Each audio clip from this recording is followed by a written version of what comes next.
Today, getting strong is a whole industry. We buy gym memberships, lift carefully engineered weights, count our protein grams, watch tutorials on perfect form, and still, most of us are softer and weaker than we'd like to admit. So here's a question that should honestly bother us. Ancient humans had none of it. No gyms, no dumbbells, no protein powder, no personal trainers, and yet, pound for pound, they were almost certainly stronger than you. A lot stronger.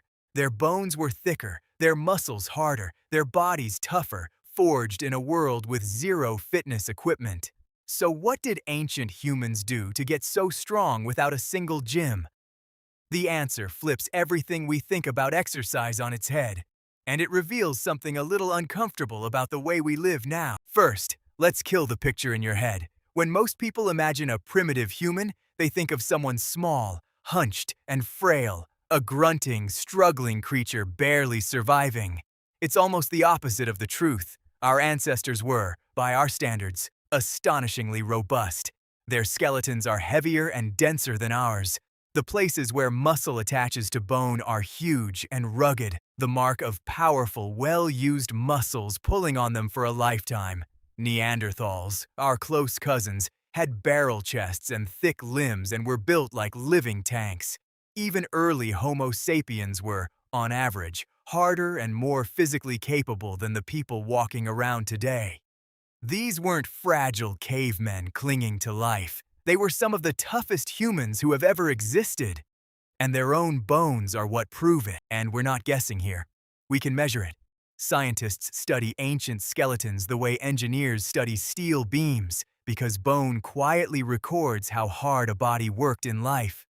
Bone is living tissue. Load it, stress it, and it grows thicker and stronger exactly where it's needed. And ancient bones are dense. In one striking study from the University of Cambridge, researchers compared the arm and leg bones of prehistoric farming women to those of living female athletes. The result stunned them. The Stone Age women's arm bones were on average stronger than those of today's elite competitive rowers, women who train for hours, almost every day at the peak of human sport. Just the everyday grind of ancient life had built arms that could outmuscle a modern Olympic-level athlete. That is how much raw physical work was baked into simply being alive back then. And it wasn't only the women. The men's bones told the same story of relentless load, thick shafts, dense structure, and the deep marks of heavy muscle. Interestingly, the same study noted something telling about our own time. Modern skeletons are so lightly loaded, so underused, that our bones have become almost delicate by comparison. We haven't just gotten a little softer than our ancestors. On the inside, at the level of the skeleton itself, we've become a fundamentally weaker version of the human body. So what was their secret? It's almost disappointingly simple. Their gym was life itself. There was no such thing as working out because there was no line between exercise and survival. Every single day was physically brutal in a way we can barely imagine. Just to eat, you might walk and jog many miles across rough ground, tracking animals or searching for plants. You dug tough roots out of hard earth with a stick. You climbed trees for honey and fruit. You hauled firewood, carried water, and dragged heavy game back to camp. You squatted low to work, then stood, hundreds of times a day. Children were carried for miles on a hip. Nobody scheduled a leg day because every day was leg day, arm day, and back day all at once. The strength wasn't something they added on top of life. It was baked straight into living. But raw daily labor is only half the story. The human body carries a deeper secret. We may be some of the greatest endurance athletes in the entire animal kingdom. Look closely, and you'll see a body engineered for going the distance. Long, springy tendons, huge, powerful glute muscles, and millions of sweat glands that let us dump heat while we move. Most animals can't do that. A deer or an antelope can explode away in a terrifying sprint, but it overheats fast and has to stop and pant. A human, jogging steadily, does not.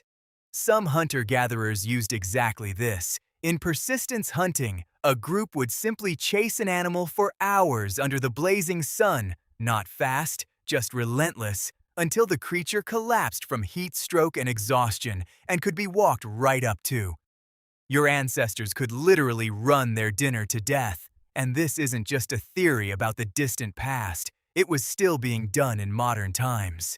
In the Kalahari Desert, sand hunters were documented chasing antelope on foot for hours across brutal heat, jogging and tracking until the animal simply overheated and gave out. No bow needed at the end, no trap, just a human being with more endurance than a fast, powerful animal.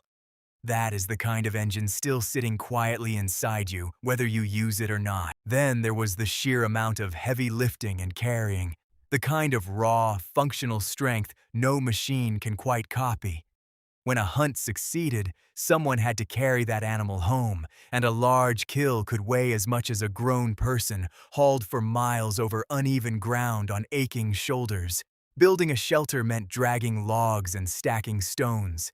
Gathering meant lugging heavy baskets of roots, nuts, and water back to camp, day after day. And it wasn't the neat, isolated lifting of a modern machine that works one muscle at a time. It was awkward, whole-body, real-world effort, grabbing, hoisting, balancing, and carrying uneven, heavy loads with your whole frame working together. This is what fitness experts today admiringly call functional strength. Ancient humans didn't train it as a special skill.